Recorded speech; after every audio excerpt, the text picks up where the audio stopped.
Chocolate daily കഴിച്ചു കഴിഞ്ഞിട്ടുണ്ടെങ്കിൽ നിങ്ങളുടെ ഹാർട്ട് ഹെൽത്തി ആയിട്ടിരിക്കുമെന്ന് ഞാൻ പറഞ്ഞാൽ നിങ്ങൾ വിശ്വസിക്കുമോ? അതെ, ഡെയിലി 75-85% കൊക്ക അടങ്ങിയ ഡാർക്ക് ചോക്ലേറ്റ് കഴിക്കുകയാണെങ്കിൽ നിങ്ങളുടെ ഹാർട്ട് ഹെൽത്തി ആയിട്ട് ഇരിക്കും. ഈ ഡാർക്ക് ചോക്ലേറ്റിൽ നമ്മളെ ബ്ലഡ് ഫ്ലോ ഇമ്പ്രൂവ് ആവാനായിട്ട് സാധിക്കും. അതായത് നിങ്ങളുടെ BP മാനേജ് ചെയ്യാനായിട്ടും അതേപോലെ നിങ്ങളുടെ ഹാർട്ട് ഹെൽത്തി ആയിട്ടിരിക്കാനായിട്ടും കഴിയും. അതേപോലെ തന്നെയാണ് നിങ്ങളുടെ ബ്രെയിനിനെയും ഇത് ഒരു നല്ല ഹെൽത്തി ആക്കി വെക്കാനായിട്ട് ഡാർക്ക് ചോക്ലേറ്റിന് കഴിയും.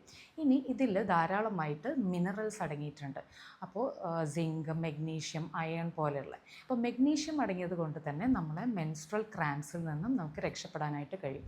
അതേപോലെ അയൺ അടങ്ങിയത് കൊണ്ട് നമുക്ക് കൂടുതൽ ഹെൽത്തി ആയിട്ട് അല്ലെങ്കിൽ എനർജി ആയിട്ട് നിൽക്കാനായിട്ട് പറ്റുകയും ചെയ്യും. അതേപോലെ ഇത് ഒരു നല്ല ആൻറ്റി ഓക്സിഡൻ്റ് ആണ്.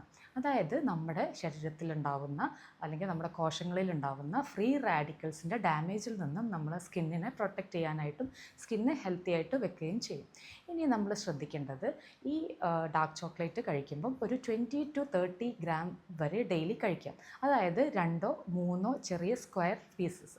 പിന്നെ നമ്മൾ കഴിക്കുമ്പോൾ എംപ്റ്റി സ്റ്റൊമക്കിൽ കഴിക്കാതിരിക്കുക. അത് നമ്മളെ ഗ്യാസ്ട്രിക് കംപ്ലയിൻറ്റ് കൂട്ടുകയും അതേപോലെ തന്നെ നമ്മൾ ലേറ്റായിട്ട് രാത്രിയിൽ കഴിക്കാതിരിക്കുക. അത് നമ്മളെ ഉറക്കത്തെ ബാധിക്കുകയും ചെയ്യും. അപ്പം ഹെൽത്തി ആയിട്ട് 20-30 ഗ്രാം ചോക്ലേറ്റ്, ഡാർക്ക് ചോക്ലേറ്റ് നമുക്ക് ഡെയിലി കഴിക്കാവുന്നതാണ്.